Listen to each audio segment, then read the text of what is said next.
10 de enero del 2025, amigos televidentes, muy buenos días, amigos oyentes, gracias por acompañarnos. También estamos presentes en Pública FM, pueden escucharnos ahí en el telégrafo.com.es, ecuadortv.es y también a través de todas nuestras redes sociales. Hoy tenemos un noticiero de A2, nuestro compañero Lautaro Andrade me acompaña, Sofía tiene su día libre, así que tendremos importante información para todos ustedes. Una mañana ligeramente más caliente acá en la capital. Lautaro, buenos días, me pareció. Hola, María Mercedes. Sí, bueno, anoche llovió otra vez súper fuerte. Hoy, en cambio, ya está despejado, ya está bastante bonito, podría decirse, el ambiente, el panorama. Si uno observa hacia las montañas aquí en Quito, tiene una imagen espectacular. Esperemos siga así durante el resto del día, aunque sí se cree que en horas de la tarde y noche podrían caer las lloviznas de nuevo, así que hay que estar preparados. En Quito y en el Ecuador nunca se sabe el clima exactamente cómo va a ser durante las 24 horas del día. Pero sí quería, antes de nada, ayer por temas de tiempo no pudimos felicitar a nuestro compañero Juan Pablo Moreno, que estuvo de cumpleaños, así que le mandamos un fuerte abrazo a Juan Pablo, que todavía no se reintegra porque, recordemos, tuvo un accidente, que en buena hora está en recuperación, así que Juan Pablo, un muy fuerte abrazo para ti.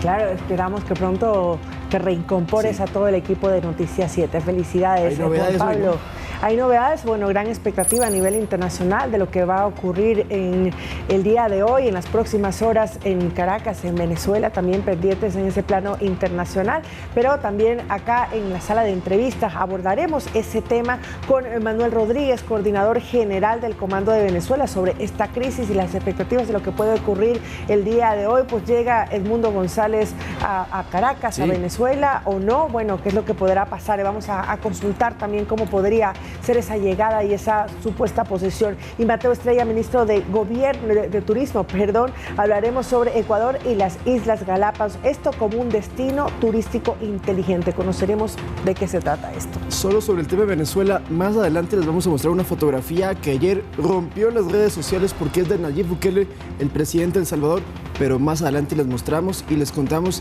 de qué se trataría. Con esto, María Mercedes, empezamos. No vamos a adelantar nada más con el tema de Venezuela, sino en pocos momentos. Vamos a empezar de inmediato con la información internacional, precisamente.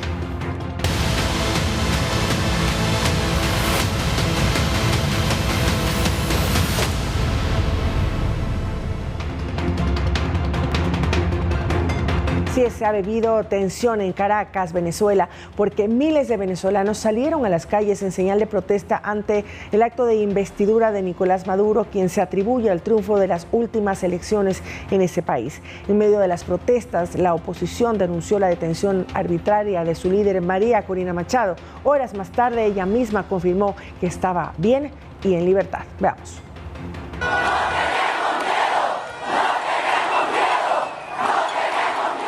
En varios puntos de Caracas, Venezuela, se siente la tensión política.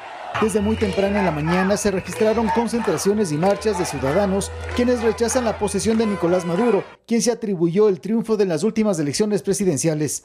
Estoy aquí porque quiero la libertad, la paz, la justicia. Libertad para los presos políticos. Pues la paz y la libertad. Volver a ser no como éramos antes, sino mucho mejor de lo que éramos antes.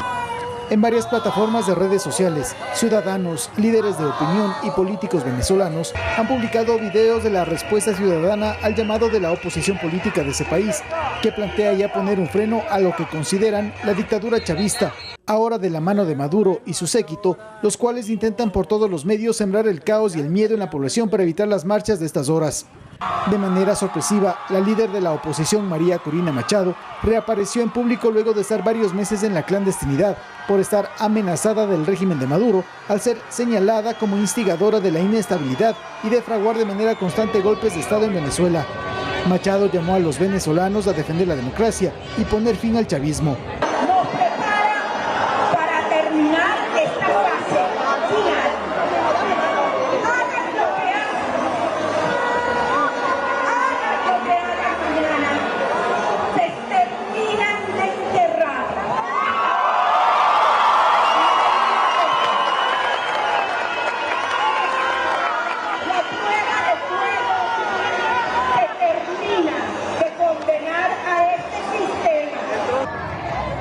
Entre tanto, la comunidad internacional sigue pendiente del apoyo y respaldo a Edmundo González Urrutia, quien ha dicho tomará posesión de la presidencia de ese país este viernes. Javier Ceballos, Noticias 7. Y por cierto, la líder opositora María Corina Machado fue secuestrada de manera violenta por el régimen de Nicolás Maduro durante las protestas en Venezuela. Sin embargo, como ya lo comentamos antes, fue liberada horas más tarde y mandatarios de toda la región, incluido el presidente Daniel Noboa, reprocharon ese acto. Este es el momento exacto cuando la líder opositora María Corina Machado fue interceptada por uniformados del régimen de Nicolás Maduro. En el video difundido en redes sociales se puede ver a Machado alzando las manos en señal de paz. Una vez detenida, fue llevada por elementos del chavismo entre la multitud. El anuncio de su secuestro se dio en el lugar de concentración de la oposición. María Corina Machado fue violentamente interceptada a su salida de la concentración en Chacao. Efectivos del régimen dispararon contra las motos que la trasladaban. El hecho fue denunciado por el presidente electo venezolano Edmundo González. Como presidente electo exijo la liberación inmediata de María Corina Machado. A los cuerpos de seguridad que la secuestraron les digo, no jueguen con fuego. Varios gobiernos de la región rechazaron el hecho en sus redes sociales, como el presidente de Ecuador, Daniel Noboa. El secuestro de María Corina en manos del régimen de Nicolás Maduro expone la brutalidad de una dictadura que ha sembrado muerte y miseria en su propio país. En Ecuador, cualquier político que defienda, justifique o guarde silencio ante estos actos no solo traiciona los valores democráticos, sino que se convierte en cómplice de un sistema que ha causado hambre, desesperación y sufrimiento a millones de personas. Basta de medias tintas para encubrir, compañeros. Debemos ser una nación unida, condenando con firmeza y sin ambigüedades a esta dictadura. Inclusive reaccionó el equipo de Donald Trump en la cuenta de X. La activista por la democracia venezolana María Corina Machado y el presidente electo González están expresando pacíficamente las voces y la voluntad del pueblo venezolano con cientos de miles de personas manifestándose contra el régimen. La gran comunidad venezolana estadounidense en los Estados Unidos apoya abrumadoramente una Venezuela libre. Estos luchadores por la libertad no deben sufrir daño y deben permanecer seguros y con vida. Horas más tarde se conoció que María Corina Machado fue liberada por el régimen chavista. Estoy bien, estoy segura. Hoy es 9 de enero, me persiguieron y ya estoy bien, a salvo. Y Venezuela será libre. Su secuestro se da en medio de detenciones y enfrentamientos que se registran en Venezuela por parte de la ciudadanía que asegura que Nicolás Maduro hizo fraude en las elecciones pasadas. La oposición espera que Edmundo González se posesione este 10 de enero. Edison Saavedra, Noticias 7. Y por cierto, María Corina dijo en su video que ella, cuando tuvo esta detención arbitraria y violenta, se le cayó una cartera azul.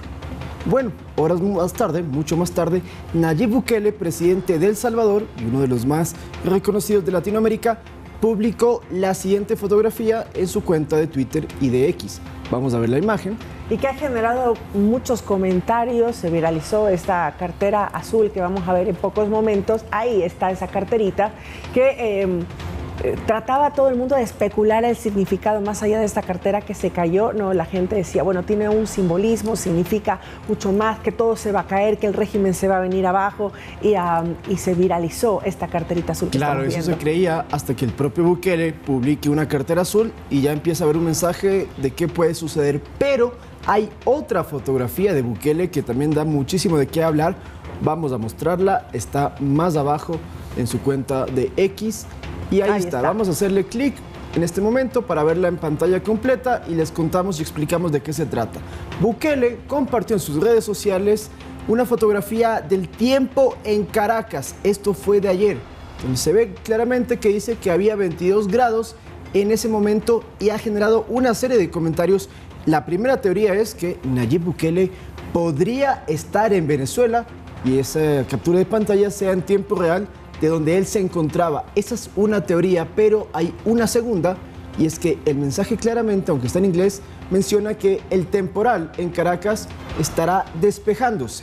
Esto podría ser también alusivo a lo que hoy va a suceder, que es la posesión de Maduro, pero también quieren que sea la posesión de Edmundo González, y que es un mensaje de hoy empieza a liberarse y a despejarse el panorama en Venezuela. Y Nayib Bukele, lo que sí queda muy claro, es que está respaldando a María Corina Machado y a la oposición venezolana. Como la mayoría de los presidentes sudamericanos, latinoamericanos, incluso el presidente Daniel Noboa lo ha hecho público también, este respaldo al que podría ser desde hoy de la oposición el nuevo presidente de Venezuela. Y este tuit donde está la temperatura de Caracas, de Venezuela, también por otro lado cobra relevancia porque el opositor Edmundo González, el presidente electo, dijo que llegaría al país para juramentarse el día de hoy, pero acompañado de varios exmandatarios hispanoamericanos. Entonces esto genera aún más expectativas, y que uno de esos exmandatarios, es precisamente Nayib Bukele. Podría ser Nayib Bukele, que sería muy sorpresivo porque no estaba dentro del papel. Se sabe que lo va a acompañar a Edmundo González, Andrés Pastrana, que fue presidente de Colombia, Yamil Mawad, que fue presidente ecuatoriano, pero de Bukele no se sabía nada. Lo que también hay que agregar es que Maduro sí tiene su posesión hoy y no van mandatarios sudamericanos. Sus aliados más cercanos, Gustavo Petro de Colombia y Luis Arce de Bolivia, enviaron delegados, embajadores, ni siquiera cancilleres. Eso, dicen analistas políticos, muestra que Maduro cada vez se queda más solo dentro de la región. Quien sí va a estar es Evo Morales, el expresidente de Bolivia también, que pues tiene problemas con el actual presidente y por lo tanto también sería una de las razones por la que no llega a Bolivia. Pero el día de ayer se realizaron varias manifestaciones pacíficas, como con María Corina Machado, y se realizaron en todo el mundo, y en nuestro país también se efectuaron de manera pacífica en 10 ciudades. Y les cuento que estuvimos ayer en Quito, muy temprano hubo migrantes que se reunieron en el Parque Bicentenario para protestar en contra del régimen de Maduro. Les hemos preparado un resumen de lo que fue una jornada, por cierto, muy emotiva. Sonaban las cornetas, el choque de los aplausos, el grito de libertad y el de Edmundo, presidente. El Parque Bicentenario en el norte de Quito empezó a llenarse con caminantes que llegaban con la tricolor, pero con 9 estrellas en su centro.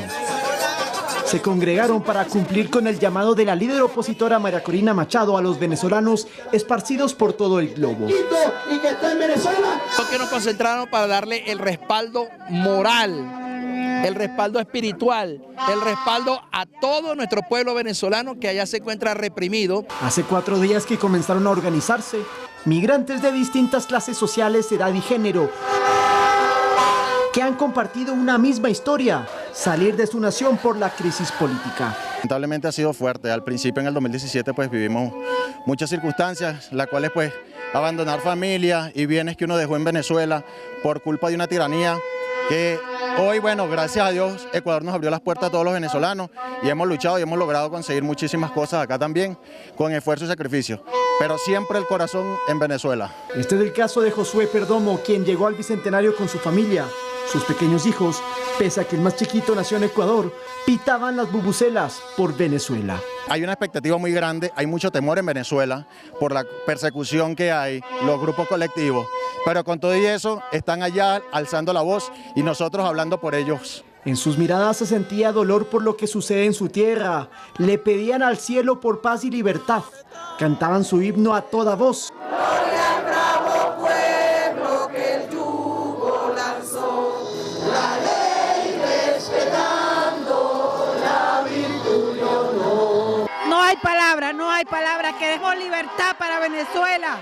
Queremos que todos nos apoyen en esta lucha. También se escucharon las palabras de agradecimiento hacia los ecuatorianos, su hogar, durante estos años. Pero la vigilia, sin fecha de caducidad, es una presión para que el régimen de Maduro reconozca que Edmundo González ganó las elecciones de julio pasado y lo posesionen como presidente. Si Nicolás Maduro el día de mañana se juramenta, pierde Nicolás Maduro. Si el día de mañana Edmundo González logra juramentarse, ganamos los venezolanos. 10 ciudades ecuatorianas reunieron a venezolanos durante todo este jueves, porque pese a estar a miles de kilómetros, le envían sus fuerzas a sus líderes, María Corina Machado y Edmundo González, con la expectativa de que caerá el régimen. Y aquí en el Parque Bicentenario, con el paso de las horas, llegaron más y más venezolanos con una consigna bien en claro. Han manifestado que no se van a ir hasta que el régimen de Nicolás Maduro deponga el poder, porque aseguran les robaron las elecciones. Con cámaras de David Santillán, Lautaro Andrade Castro, Noticias 7.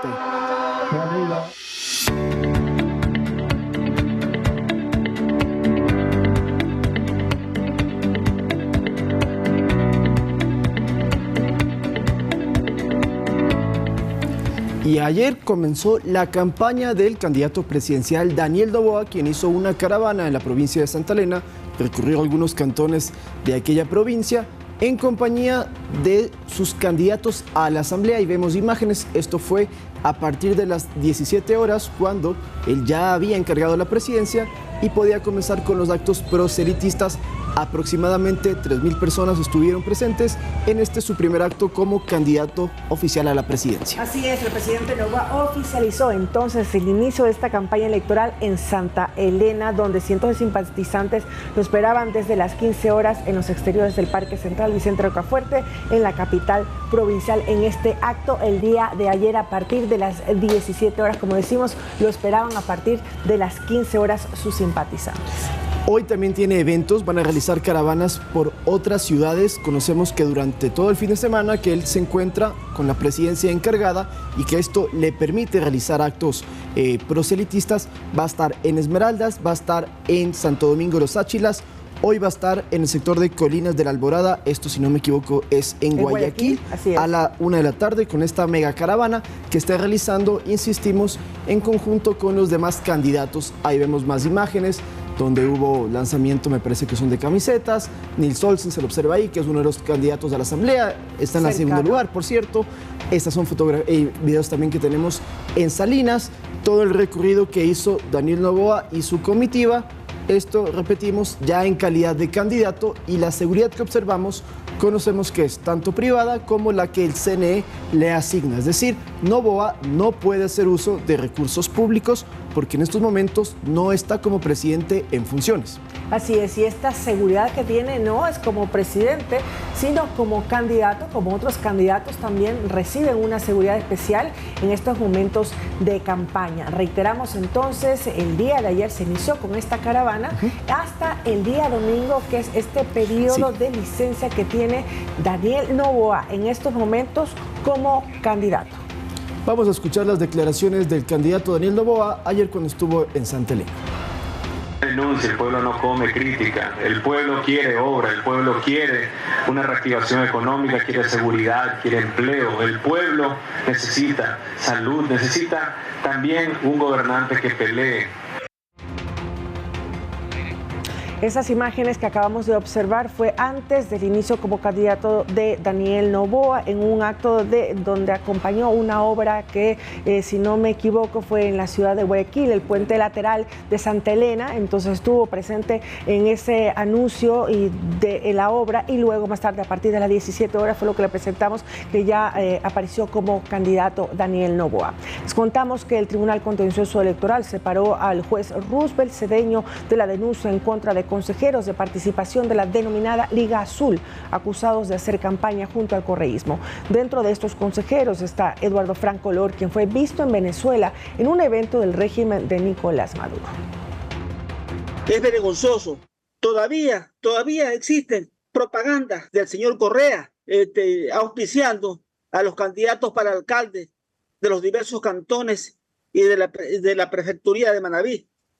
Y esas cosas no deben permitirse. Estas fueron las declaraciones del juez del Tribunal Contencioso Electoral Roosevelt Cedeño en abril del 2024, por las cuales fue separado del tratamiento de una denuncia por infracción electoral grave en contra de la denominada Liga Azul. El pedido de recusación fue planteado por la denunciada Biel Capárraga, ex candidata suplente al Consejo de Participación en 2023, quien considera que el juez tiene enemistad manifiesta. El magistrado fue separado con 3 votos a favor y 2 en contra. Claramente se expresa una posición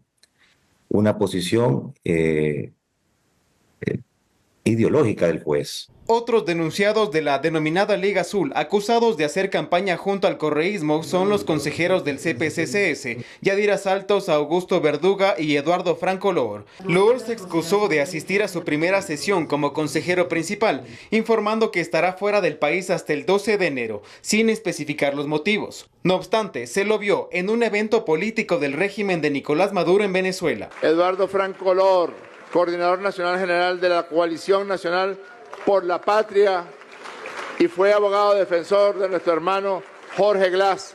Lor no desaprovechó la oportunidad para dar declaraciones. Me expresó Rafael Correa Delgado que les agradece y los felicita por la presencia aquí de ustedes. Yo jamás he sido miembro de ninguna organización de orden político. Recordemos que los 4 consejeros de participación de la llamada Liga Azul ya fueron destituidos en septiembre del 2024. Sin embargo, los imputados apelaron dicha sentencia.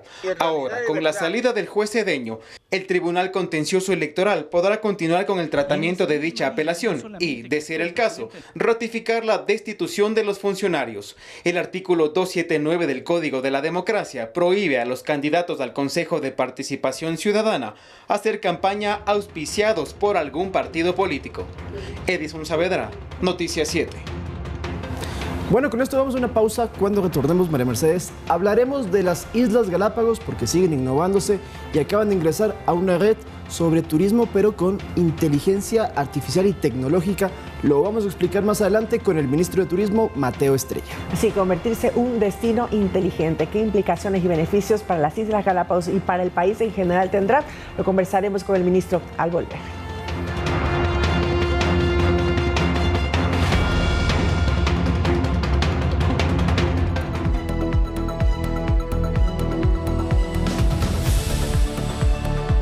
Estamos de vuelta y ya tenemos a nuestra primera entrevista de la mañana vía Zoom con el ministro de Turismo, Mateo Estrella, que lo tenemos ya en imágenes en instantes. Ahí lo vemos ya al ministro. Muy buenos días, señor ministro, ¿nos escucha bien? Sí, les escucho bien. Buenos días, la autora María Mercedes. Gracias por su conexión. Queríamos hablar de las Islas Galápagos porque conocemos que se ingresó a la Red Iberoamericana de Destinos Turísticos Inteligentes. Por favor, ministro, explíquenos de qué se trata esta red y qué es lo que implica que Galápagos sea incorporada. Bueno, en realidad es fundamental que dentro del manejo de los destinos turísticos se vaya incrementando poco a poco a la tecnología. La tecnología hoy en día es fundamental, es muy importante, debido a que el mercado, los turistas también usan la tecnología, evidentemente, para movilizarse por un destino, para buscar servicios. Entonces, en realidad hemos adaptado una metodología que se está adaptando a nivel mundial, y esa metodología consiste en una serie de indicadores que se deben ir cumpliendo precisamente para que los destinos tengan esta característica de inteligencia y faciliten la llegada de los turistas, que un turista cuando llega a un destino también pueda movilizarse dentro del destino a través de la tecnología, puede tener información y en realidad ese conocimiento también le pueda servir al Ministerio de Turismo, a los municipios locales, para poder promocionar mejor su producto, para poder atenderle mejor al visitante. En realidad esta es una metodología integral y Galápagos está en esa coyuntura, ¿no? Galápagos es un destino de clase mundial. Galápagos acaba de ser reconocido ayer por el New York Times como el segundo destino más importante a visitar en el 2025, y esa coyuntura mundial lleva a que creemos todo un sistema mucho más importante para atenderle al visitante, un sistema más importante para que ese visitante pueda tener una facilidad de moverse, pero también un sistema de gobernanza, un sistema en el que sepamos de dónde vienen, cuáles son sus intereses, cómo atenderles de mejor manera, cuál es la información que debemos proveerles. Entonces, en realidad, todo esto es una base tecnológica. Es así que los municipios de Galápagos han entrado en esta coyuntura, están convencidos de que debemos hacer este trabajo importante, están dentro ya de la red de destinos turísticos inteligentes que se maneja, y vamos a hacer una serie de actividades durante este año para evidentemente ya hacer que esto se ponga en práctica y para hacer que el turista tenga una mejor experiencia en nuestras maravillosas islas. Sí, señor ministro, y inquietudes sobre esta nueva red inteligente. ¿Cómo puede esta tecnología también ayudar y contribuir a la sostenibilidad del turismo en un destino importante para los ecuatorianos, tan ecológicamente sensible como son las Islas Galápagos? Yo creo que la tecnología tiene unas funciones enormes, unas funciones que pueden ayudar. Primero, que el visitante tenga información sobre su responsabilidad, cómo ese visitante es responsable de dejar el destino turístico de una mejor forma en la que lo encontró. Estamos hablando de conceptos de turismo regenerativo hoy en día, de turismo en el que el visitante es responsable también de mantener a estas islas maravillosas como son, de mantenerlas en estado adecuado de conservación, de Entonces, la tecnología provee información, pero la tecnología también lo que hace en este caso es darle al sector público, al gestor del destino turístico, una información valiosa de muchas cosas que están ocurriendo en el destino. De dónde llegan los visitantes, cuántos son, de qué nacionalidad son, qué es lo que ellos necesitan, cuántas noches se quedan, cuánto están gastando en el destino. Entonces, en realidad es todo un sistema integral, ¿no es cierto?, en el que se ve beneficiado tanto el visitante con información, pero se ve beneficiado también los administradores del destino para saber exactamente qué está pasando en tiempo real, qué está pasando en su destino, cómo está la visita turística. Y evidentemente yo creo que estos dos modalidades de gestión son importantísimas porque el visitante va a estar bien atendido, pero también el destino va a saber qué está pasando en tiempo real en su lugar. Entonces, hay una plataforma que se está construyendo para evidentemente tener estas circunstancias. El ministerio está trabajando con los municipios de Galápagos en este sentido y estamos muy contentos con esto porque esta red también nos provee una serie de indicadores que debemos ir cumpliendo poco a poco para que el destino evidentemente pueda funcionar de esta manera. Y justamente esa era la siguiente interrogante. ¿Cuáles son esos indicadores o requisitos que tenía que cumplir la provincia como tal de Galápagos y los 3 cantones que la componen para ingresar a esta red de turismo inteligente, de turismo moderno? Bueno, ya ingresaron a la red, ahora estamos en el momento de ir produciendo esos indicadores que se necesitan. Son como 75 indicadores en realidad, pero le puedo dar algunos ejemplos de qué es lo que se necesita como indicadores. Un indicador, por ejemplo, es un indicador que tiene que ver con el aspecto de información turística, por ejemplo. ¿Qué información turística proveemos a los visitantes? Otro tema que debe haber es la existencia y la consolidación de un observatorio de turismo local, ¿no es cierto?, que ya existe, que estamos trabajando sobre él para que se produzcan cifras interesantes de la visita. Estamos trabajando también en temas de información. ¿Qué tipo de información debe subirse a una plataforma para que el visitante la tenga en tiempo real? Estamos trabajando, por ejemplo, en un código de conducta, ¿no? Un código de conducta del visitante, y cuando el visitante llegue acceda a un código de conducta de cómo ser un turista responsable, de cómo proteger estas islas, que no son unas islas de turismo masivo, que son unas islas de turismo sostenible en realidad. Entonces, eso nos parece que es importantísimo y que vamos a poder construir conjuntamente estos indicadores. El Ministerio de Turismo está involucrado completamente con las autoridades locales, está involucrado con toda la gente aquí en Galápagos para poder lograr este objetivo, y este es un trabajo en conjunto, ¿no? Con el sector público, el sector privado, la academia, el Parque Nacional Galápagos. Entonces estamos en esa coyuntura actualmente. Señor ministro, y en ese sentido justamente usted lo mencionó, ¿qué papel jugarán los gobiernos autónomos descentralizados municipales de Santa Cruz, de San Cristóbal e Isabela como miembros observadores en este nuevo enfoque de turismo inteligente y sostenible? Ellos tienen esta calidad de miembros observadores y tienen que ir cumpliendo los indicadores, ¿no?, que poco a poco ya se está trabajando en ello, para en realidad ser miembros plenos de la red luego cuando ya esté implementado el sistema. Entonces el papel de ellos es fundamental, es un papel realmente preponderante porque localmente ellos están en las islas, ellos están produciendo información diaria y hay mucho conocimiento, mucha información, pero que tiene que hacer es irse sistematizando, ¿no es cierto?, para que sea usada después por el turista, sea usada después por ellos mismos como administradores de las competencias cantonales que tienen. Entonces, en realidad, yo creo que su papel es preponderante y el Ministerio de Turismo está ahí para apoyar, para tener la posibilidad de completar los indicadores y que eso se ponga en valor en una plataforma de información que va a ser usada para los turistas. Pero aquí hay un acompañamiento también internacional del Banco Interamericano de Desarrollo que está apoyando este tema. Hay un acompañamiento también de Segitur de España. Entonces, en realidad hay una serie de componentes que están apoyando a los municipios que están trabajando con el Ministerio de Turismo para que esto se pueda lograr de manera adecuada. Señor ministro, ¿qué lecciones y experiencias se quieren incorporar con este turismo inteligente y sostenible para otras ciudades ecuatorianas, tanto como Quito o como Guayaquil? ¿En cuánto tiempo? Estamos trabajando. Estamos trabajando ahora con básicamente 3 regiones en el Ecuador en este sentido, con las Islas Galápagos en primer lugar.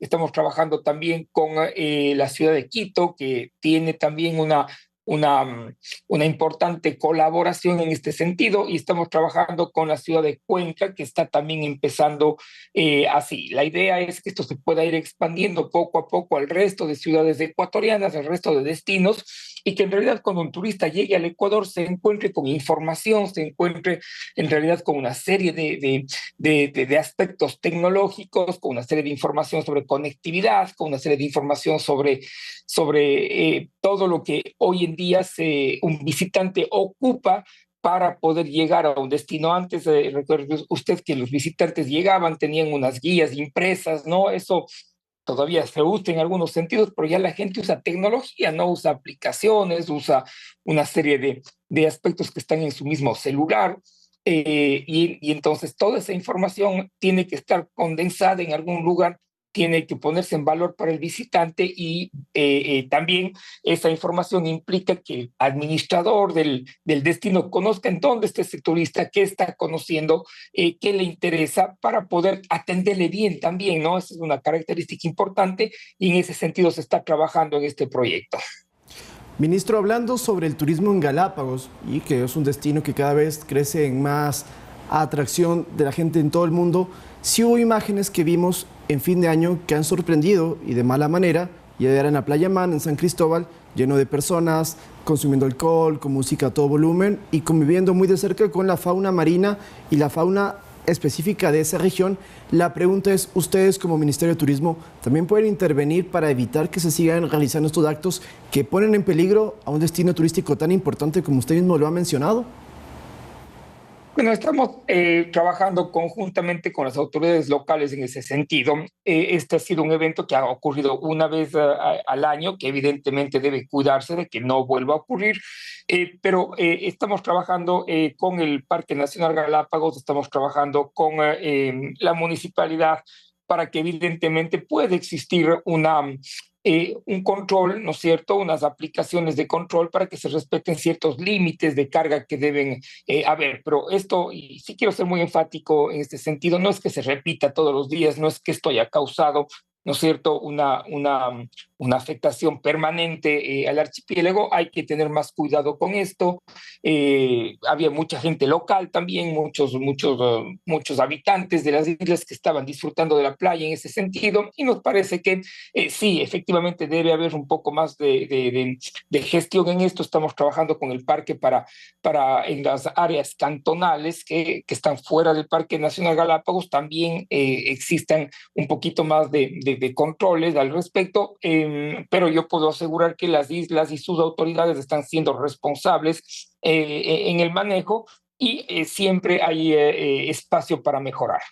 Y se seguirá controlando el número de visitantes anuales. No sé si podemos tener inclusive la cifra del 2024 y quizás proyecciones para este 2025, de esa manera saber que no se está permitiendo que lleguen en montones personas de todas partes del mundo. Bueno, Galápagos es un destino controlado, un destino que se controla, y es un destino que tiene un crecimiento limitado. Galápagos, sin embargo, todavía no ha llegado a su límite, ¿no? En el año 2024, en las cifras del Parque Nacional Galápagos, ingresaron aproximadamente 280,000 visitantes a las Islas Galápagos, que es un número importante, un número que todavía puede crecer un poco más, evidentemente respetando todos los límites de capacidad de carga que tiene el archipiélago, pero todavía hay espacio para crecer, es decir, todavía hay un espacio para que las islas puedan soportar una carga adicional de visitantes. Hay que saber que el 80% de la población de las islas y de la economía de las islas depende del turismo. Entonces el turismo es una actividad evidentemente que debe tener mucha calidad, que debe tener mucha atención, pero que al mismo tiempo es una fuente económica importante para la economía, y por eso estamos abogando porque el visitante que llega a Galápagos, esas personas que llegan acá, sean más responsables también como visitantes. Y ahí está este concepto de turismo regenerativo, que el visitante que llega a Galápagos tenga la absoluta capacidad de dejar el destino mejor de lo que encuentre ese destino. ¿Cómo hace eso? Me preguntarán ustedes. Primero con información, primero con absoluta información, sabiendo lo que ocurre aquí en Galápagos, sabiendo lo que es Galápagos para la humanidad. Segundo, teniendo comportamientos adecuados de visita con la sociedad local, con la naturaleza que existe y con la responsabilidad que un turista tiene al visitar este tipo de parques nacionales, porque hay que acordarse que Galápagos es un parque nacional, es una área protegida de visita controlada. Y en tercer lugar, también es fundamental que ese visitante tenga la capacidad, ¿no es cierto?, de actuar en base a los principios del ecoturismo, ¿no? Respetando la distancia con los animales, respetando, por supuesto, el tema de no arrojar basura, respetando un tema de reciclaje que es fundamental, llevándose su propia basura que se genera en la medida de lo posible. Esos son estos principios del turismo regenerativo, de dejar los sitios en mejor estado de los que se encuentran. Entonces estamos trabajando con el Parque Nacional Galápagos en su política de ecoturismo, que es lo que siempre se ha hecho en Galápagos, pero con un enfoque regenerativo para propiciar que estas visitas se hagan de la mejor manera y que evidentemente este Parque Nacional, que es maravilloso, pueda seguir para largo y pueda conservarse, ya que es una responsabilidad no solamente del Ecuador, sino de la humanidad. Gracias, señor ministro, por aceptar esta entrevista en Noticias 7. Buenos días. Muchísimas gracias a ustedes. Buenos días. Palabras del ministro de Turismo Mateo Estrella sobre las Islas Galápagos, que sigue creciendo como un destino turístico y ahora inteligente para el turismo moderno. Con esto, María Mercedes, una pausa y volvemos. Regresamos enseguida. Quédese con nosotros.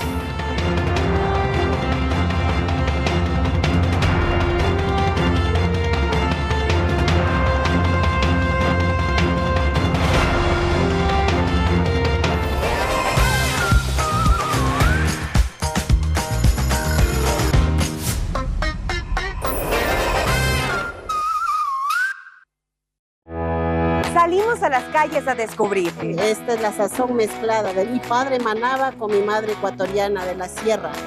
¿De qué está hecho este país? ¿Cuál es su esencia? ¿Sabes qué nos reconocen? Que somos camelladores, trabajadores. Donde sea. Donde sea. Queremos entender qué lo hace tan especial. Tenemos la costa, tenemos la Amazonía y tenemos una región insular que hace que nuestro país sea muy diverso en términos de flora y fauna. Y nos encontramos con un país maravilloso, diverso, lleno de sabores, paisajes y sobre todo, su gente. Definitivamente, esto es Ecuador. Nueva temporada, de lunes a viernes a las 8:15 de la mañana, por Canal 7, Ecuador TV. Una comunidad que desafió el destino. La política de asentamiento es la máxima prioridad del trabajo migratorio del gobierno de este año. En un lugar donde la tierra parecía condenada a la desolación. Es insoportable, así que no quiero irme. Aunque me encierren o me maten. Un grupo de valientes intenta convertir la adversidad en esperanza. Hay tierras planas y está el río amarillo, señor Pai. Donde hay agua, hay esperanza y futuro. Un viaje de lucha, sacrificio y sobre todo, fe en el futuro. ¿Por qué debo hacerlo? Por mí, por tu hijo. Mining Town, una colaboración de Classic Media China Internacional. De lunes a viernes a las 9 de la noche. Por Canal 7, Ecuador TV.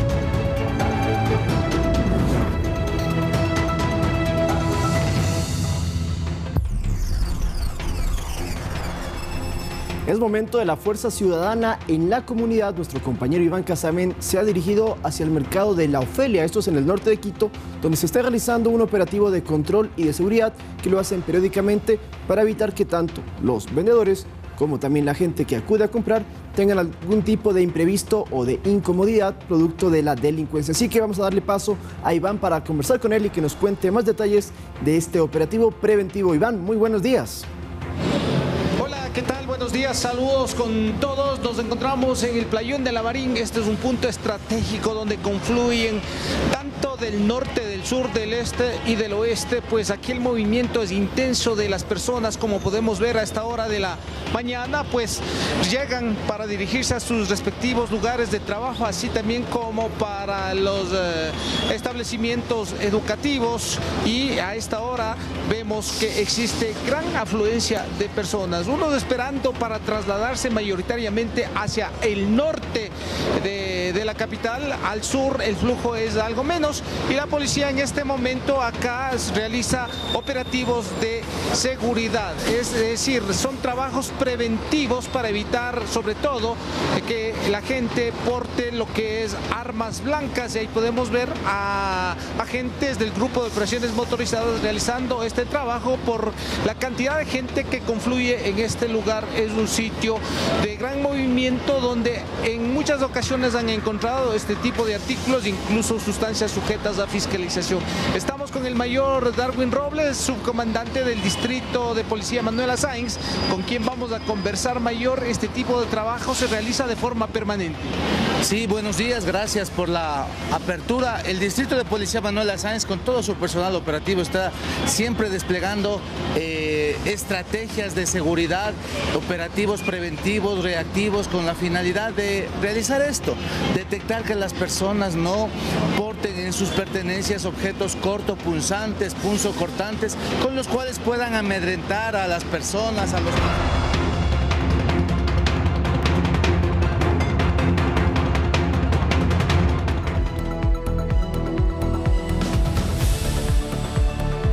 7:46 de la mañana, continuamos con Noticias 7 y queremos informarles y pedirles disculpas por el corte de la microonda que tuvimos con nuestro compañero Iván Casamen. Tuvimos un problema técnico. Es difícil muchas veces la señal cuando se está en exteriores, en vivo, presentando la información. Así que si podemos más adelante, nuevamente nos conectamos con nuestro compañero que siempre está de un punto a otro por parte de la ciudad. Pero bueno, ahora continuamos. Como pueden ver, tenemos a nuestro segundo invitado. Vamos a hablar del tema de Venezuela, las concentraciones a nivel mundial, lo que ocurrió acá también en nuestro país. Nos acompaña Manuel Rodríguez, él es coordinador general del Comando de Venezuela. Muy buenos días y bienvenido a Ecuador TV y a Noticias 7. ¿Cómo están los ánimos el día de hoy, luego de las concentraciones del día de ayer masivas en el mundo y en Ecuador también?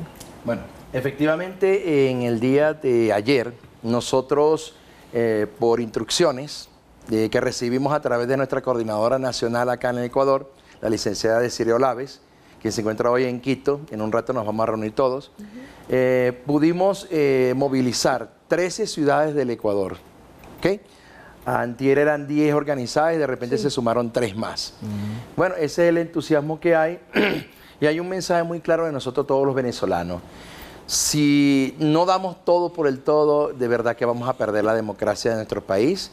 Nos convertiríamos en otra Cuba y eso es lamentable porque los niveles de represión son muy altos, En Venezuela usted no puede usar sus redes sociales, en Venezuela usted no puede usar ningún estado de WhatsApp personal para publicar nada en contra del régimen porque ellos inventaron una ley hablando de que supuestamente nosotros somos fascistas y terroristas por querer nosotros tener ese derecho humano a la libertad de la expresión. Entonces los terroristas y los fascistas son ellos. Ellos son los que tienen, están rodeados por militares y fuerzas de seguridad, como quien dice, leales a ellos, pero son muy pocos. Ningún presidente se va a buscar a civiles para formar una pequeña milicia para que lo proteja. No, no. Y tenemos información que esa supuesta pequeña milicia son mercenarios cubanos, mercenarios de la FARC, del ELN, o sea, elementos extranjeros que son ajenos a Venezuela. Porque el venezolano, nosotros, como demostramos en las elecciones del 28 de julio del año pasado, más de un 80% apoyó la candidatura de Edmundo González y las actas que imprimen las máquinas de cada centro de votación que se le da el testigo de Nicolás Maduro y el testigo de Edmundo y que ellos mismos firman, bueno, ellos presenciaron, más los militares del Plan República, ya le llamamos Plan República, los militares que acompañan y custodian cada centro de votación, vieron cuando anunciaron los resultados en cada centro y no vimos en ningún red social un solo centro ganado por Nicolás Maduro. O sea, el impacto fue tanto que empezó una operación llamada Tuntún y por eso es que hoy tenemos varios nuevos asilados políticos que escaparon de la operación Tuntún aquí en Quito. Ahora, antes de seguir hablando y meternos de lleno al tema Venezuela, repitiendo lo que sucedió ayer en Quito acá, ustedes habían manifestado que fue el primer día de una vigilia que no tiene duración, sino hasta que Nicolás Maduro abandone el poder. La pregunta que muchos venezolanos se pueden hacer en casa es, ¿hoy continúan las concentraciones de venezolanos justamente? Justamente, como nos dijo nuestra líder María Corina Machado en una reunión que tuvimos virtual por Zoom, cuando nos reunimos muchas ciudades del mundo, los líderes de ciudades, con ella, nos explicó algo muy preciso. Entre el 9 y el 10, ella quería comenzar esto porque hay una brecha que tenemos que interpretar los que conocemos la Constitución de Venezuela de 1999. ¿Qué nos dice esta brecha? Ya hoy Nicolás Maduro carece de legitimidad. Ya hoy no es presidente de Venezuela. Hoy debe asumir, es el nuevo presidente electo constitucionalmente el pasado 28 de julio. Entonces, ayer medimos fuerza para que los militares tomen en cuenta, porque esos militares son ¿quiénes? Los hijos del pueblo. Claro. Todas las familias tenemos militares en el país, todas. Siempre hay uno por ahí que es militar. Y todos están callados porque la Constitución prohíbe que ellos hagan participación política y opiniones políticas. Pero hoy, justamente hoy, cuando Nicolás Maduro, en sus 3 anillos de seguridad, de alrededor de 2.000 funcionarios entre milicianos, mercenarios y algunos ahí fanáticos de él, pues se va a juramentar de facto. Pero es ilegítimo, no lo reconocemos, nadie lo reconoce porque en ningún momento mostró las pruebas de que ganó. Nosotros, por cierto, en Venezuela tenemos una página web que se llama CNE Venezuela y que siempre durante estos últimos 20 años, después de las elecciones, nosotros podíamos abrir la página y sencillamente buscar los centros de votación y salía centro por centro, mesa por mesa los resultados. Qué casualidad que esa página la tumbaron el 28 de julio en la noche y no está funcionando. ¿Por qué no está funcionando? Porque sencillamente todos sabemos los resultados. Los mismos militares saben los resultados. Muchos de ellos que son amistades de nosotros, que por razones obvias de seguridad para ellos no podemos decir su nombre. Pero todavía apoyan al régimen de Maduro, porque Vladimir Padrino, que es el comandante de Fuerzas Armadas, es muy leal a Maduro. Sí, en Venezuela ocurre una cosa muy insólita. Ellos nombraron 2.000 generales. 2.000 generales hay activos en este momento, pero son generales de papel, no tienen tropas. ¿Ya? Imagínate que Venezuela tiene 300 y tantos municipios. Hay más generales que alcaldes en Venezuela. Entonces es una locura. Son generales de papel que muchos de ellos son de manera simbólica. Entonces, pero los mandos medios, los de capitanes hacia abajo, ellos están siendo perjudicados. Algunos nos han informado que sus comedores solo comen la lenteja con el arroz 3 veces al día. Entonces es preocupante y ellos están, como me dicen una palabra, me disculpa, están obstinados. Están cansados de sufrir las consecuencias de una política. ¿Y eso puede permitir que haya realmente el día de hoy una división entre los militares? ¿Qué es lo que se está esperando? Sí. Precisamente hoy la ley establece que las Fuerzas Armadas tienen que reconocer a su nuevo comandante en jefe. Ellos tienen la obligación, como lo vemos nosotros, tienen la obligación moral y ética como militares de apegarse a la Constitución y reconocer al nuevo presidente. O plegarse a un gobierno de facto, a una dictadura declarada. Entonces, hoy es el día, en el transcurso del día, que estar muy pendientes, sobre todo después del mediodía, de las declaraciones que puede estar haciendo algunos militares, algunas fuerzas del orden público, en cuanto a la posición, a lo que está sucediendo históricamente hoy. Yo siempre le digo a todas las personas que me preguntan, mi abuela siempre me enseñó, cuando yo era niño, en la dictadura Pérez Jiménez hizo un plebiscito en diciembre en Venezuela. Él mismo se dio ganador, igualito, se repite la historia, y se tardó un tiempo para hacer su investidura. Cuando él logra hacer la investidura, 15 días después de ese plebiscito, ya tenía un primer intento de golpe de Estado de parte de las Fuerzas Armadas. Y hubo 4 intentos de golpe de Estado hasta que el 23 de enero no aguantó más la presión social y militar y abandonó Venezuela en aquella frase famosa en la historia de Venezuela, se fue en la vaca sagrada. Entonces hoy habrá más movilizaciones, tanto en Venezuela como en Ecuador y el resto del mundo. Maduro sabe que nosotros, los que manejamos la historia y la política, nosotros sabemos que este es un proceso de ruptura. Y ese empezó ayer y nosotros no vamos a descansar hasta que él se marche o sea detenido. Él tiene 2 opciones. ¿Y cómo se encuentra María Corina Machado? Usted ha mencionado que conversan mucho con ella. tras el secuestro, la intimidación que sufrió ella ayer en Caracas. ¿Cómo está hoy? ¿Cuáles son los ánimos también de ella?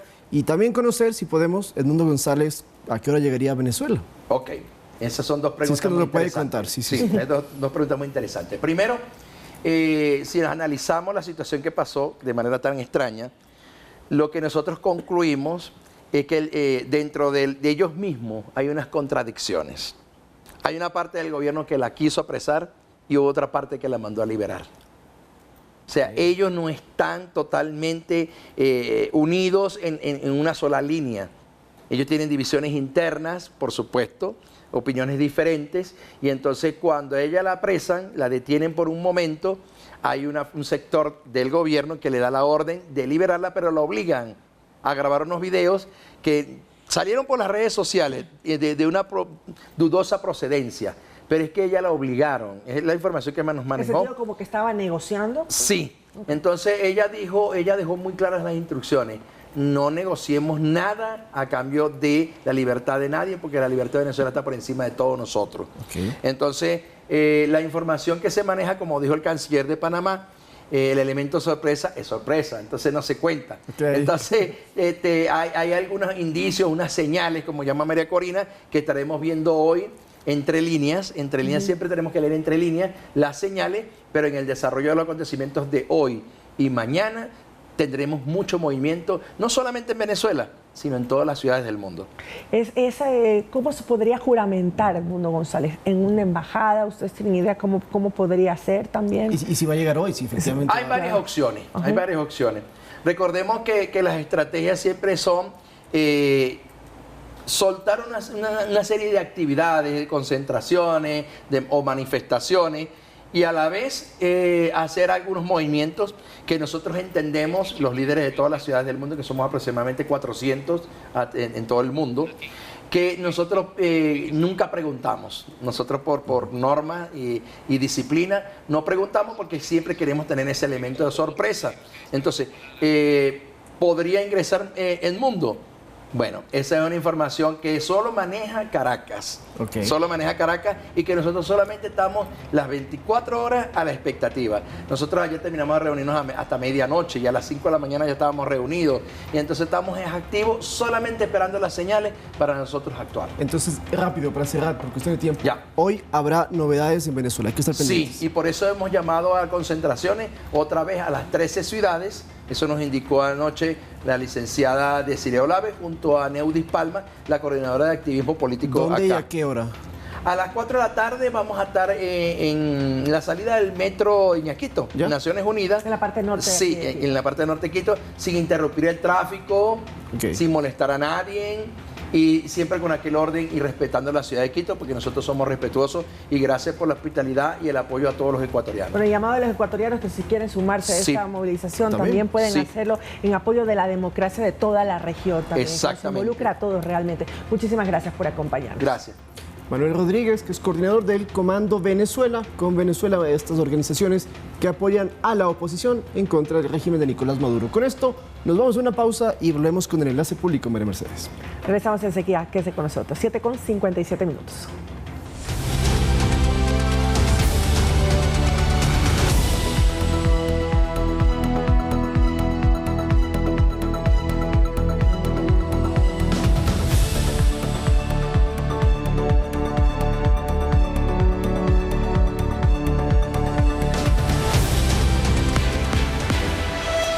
Enlace público.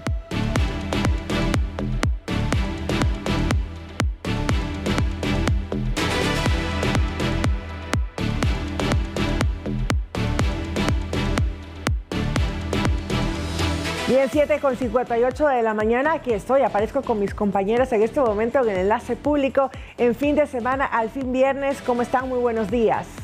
Buenos días, María Mercedes, querida. También un abrazo a Dianita, a toda la gente que está pendiente siempre de la mejor información en el enlace público. Estamos contentos ya entrando en calor, es viernes, cerca del fin de semana, así que vamos a descansar también. Vamos a descansar luego esta semana completa de inicio de año, que no sé cómo les ha ido a ustedes, pero yo la he sentido bastante pesada. ¿Qué dicen?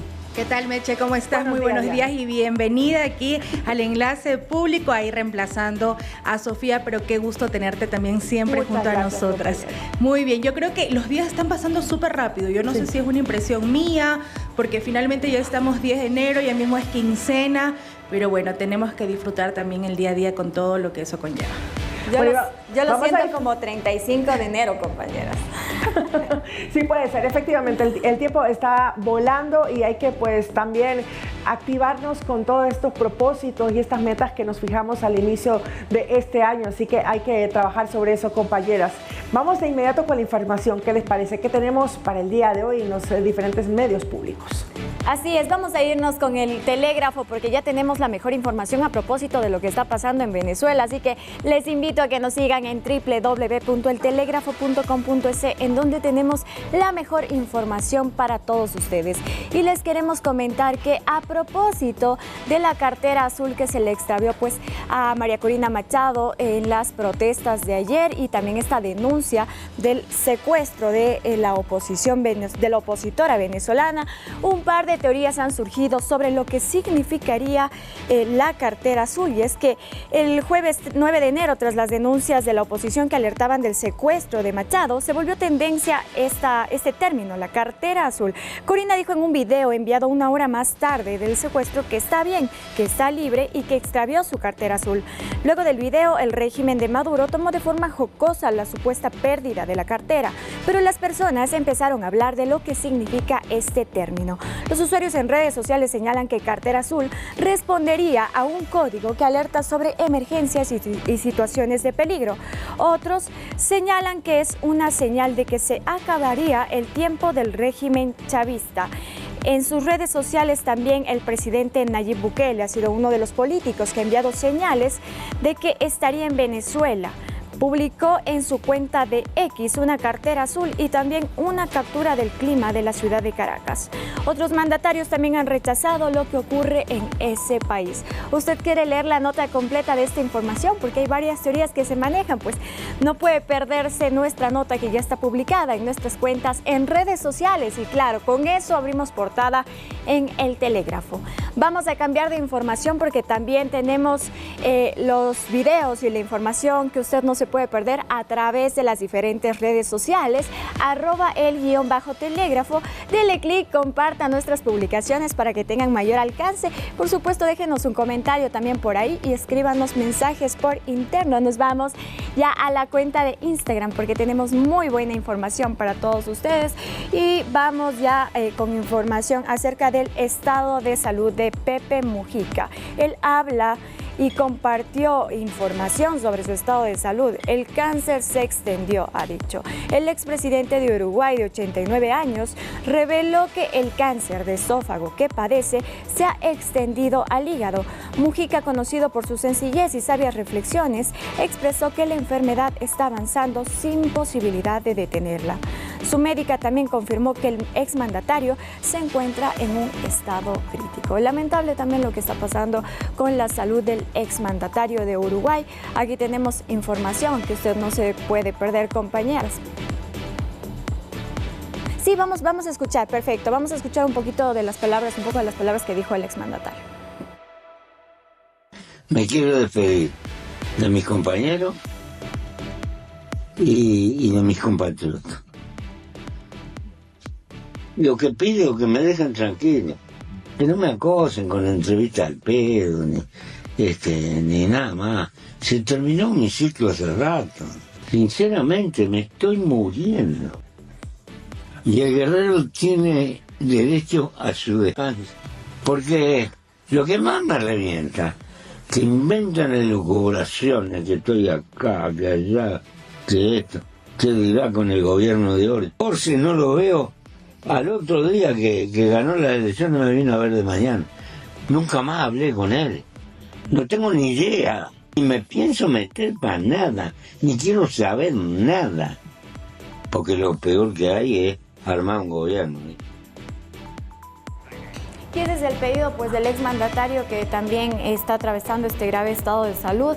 Ha pedido a la gente que mantengan como cierta prudencia, que no lo acosen, que no le hagan preguntas, entrevistas, porque su estado de salud es delicado. Así que, compañeras, lamentable lo que pasa con Lamentable la noticia, sí es, Nati, 89 años, ha pasado bastante tiempo por un cáncer, pero totalmente válido la petición que ha hecho para poder vivir sus últimos tiempos, como mencionó, me estoy muriendo, y pasar su último tiempo en tranquilidad, refugiado en su lugar, en su finca, con sus seres queridos, pues totalmente apartado del ojo público. Creo que es totalmente válido y así será seguido y también respetado a este expresidente de Uruguay, que en los últimos tiempos también, como a modo de despedida, ha recibido algunas personalidades en su casa para rendirle un tributo y honor por toda su labor y lo que ha representado para la región.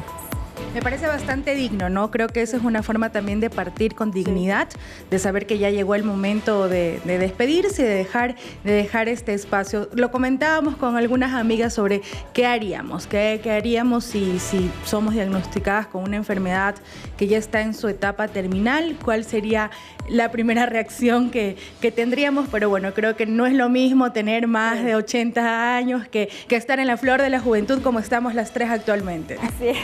Así que así sea, por eso también hay que cuidarse mucho también para poder tener una vejez apropiada y saludable. ¿Qué tienes, Yara, también para el día de hoy? Varios temas pude observar la parte política, también internacional y de tecnología. Cuéntanos. Vamos a partir con nuestro segmento electoral. Panorama Electoral es el espacio en el cual la ciudadanía puede conocer las propuestas de los distintos candidatos y candidatas y donde la ciudadanía también puede participar a través de nuestras redes sociales y nuestro número de WhatsApp 098-975-3778. Hoy nos acompañará la candidata Natalie Farinango. Si usted quiere conocer las propuestas, cómo ella busca representar a la provincia de Pichincha ante el Parlamento ecuatoriano, escuche Panorama 593 y su segmento Panorama Electoral. Luego, así como el Telégrafo ha realizado un seguimiento de lo que acontece en Venezuela, nosotros también lo vamos a hacer desde el análisis. Nos acompañará esta mañana el experto internacionalista Santiago Carranco y catedrático también de la Universidad Internacional del Ecuador. Con él analizaremos la situación de Venezuela, cuáles son aquellos escenarios también que se presentan, las posturas de los distintos gobiernos, principalmente de América Latina, y también los aliados con los que aún cuenta el régimen de Nicolás Maduro. Y vamos a finalizar con un tema bastante interesante para mí, tiene que ver con la inteligencia artificial. Hoy en día creo que se discute mucho cuáles son las ventajas, pero también los riesgos que tiene la inteligencia artificial. Por ello nos acompañará esta mañana Juan Carlos Viteri. Él es director general de una asociación que está planteando también la discusión de este tema en nuestro país, cuáles son las limitaciones que existen respecto al desarrollo de la inteligencia artificial. Con estos temas cerramos esta semana en Panorama 593 por la señal de Pública FM.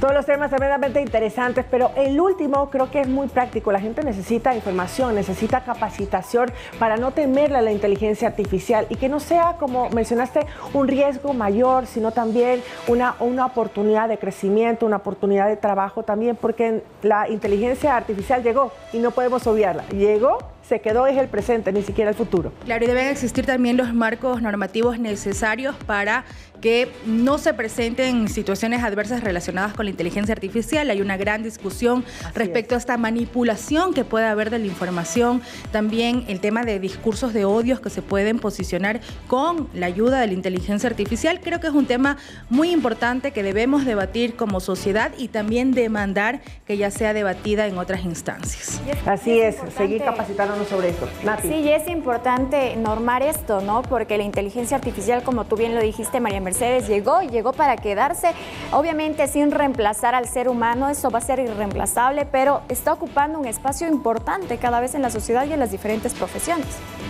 La capacitación es vital y estos espacios sirven para eso. Compañeras, buen fin de semana, que los disfruten mucho y nos vemos como siempre el día lunes con más información importante de los medios públicos. Tengan un lindo fin de semana. Un abrazo, que descansen. Continuamos con más. Enlace Público.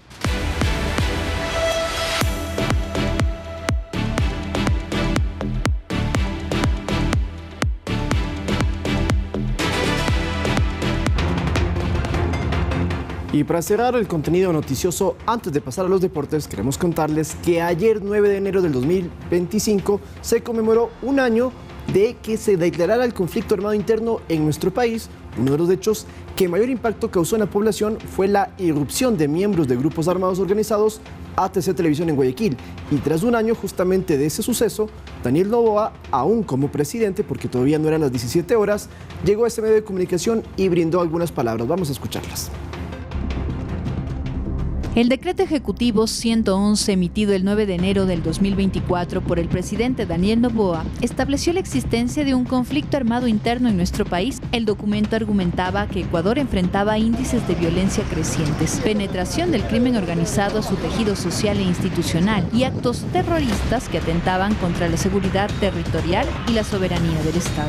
Episodios como el ocurrido en TC Televisión Guayaquil, cuando encapuchados ingresaron al medio de comunicación mientras transmitían en vivo, un año después de lo ocurrido durante una visita del jefe de Estado junto a miembros de la Policía Nacional. El comandante de la Zona 8 de la Fuerza Pública reconoció que su accionar fue posible gracias a la decisión del primer mandatario de decretar un estado de excepción un día antes de estos hechos, el 8 de enero del 2024. Gracias a esa fortaleza que tuvimos del estado de excepción y que nos encontrábamos en la regional, pudimos acudir acá al canal.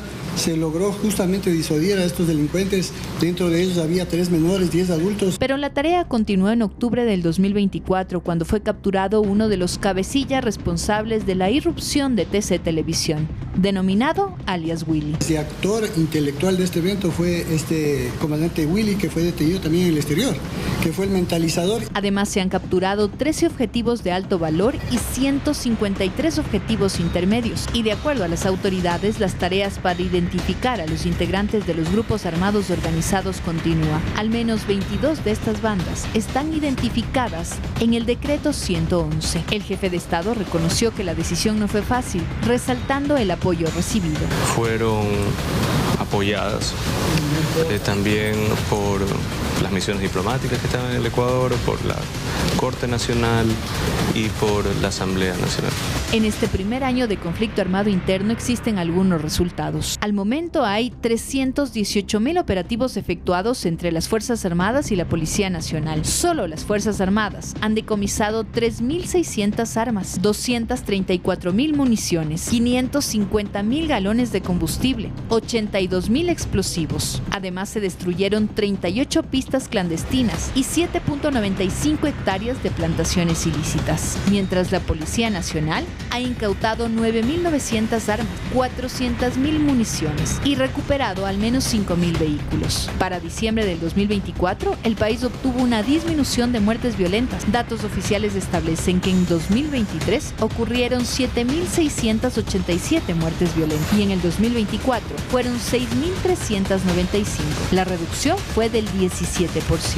Ahora el presidente Noboa se ha comprometido a continuar combatiendo a la delincuencia y el terrorismo e hizo un llamado a las fuerzas del orden. Y a todas las personas que vivieron esos días y ese enero difícil y repetir esa misma valentía este enero, porque este enero también va a ser un enero de lucha, también va a ser un enero de fuerza y va a ser un enero de protección a la democracia. Una de las obras complementarias será la Cárcel del Encuentro, que se espera esté lista en mayo de este año, con una capacidad para 800 privados de la libertad que requieran máxima seguridad.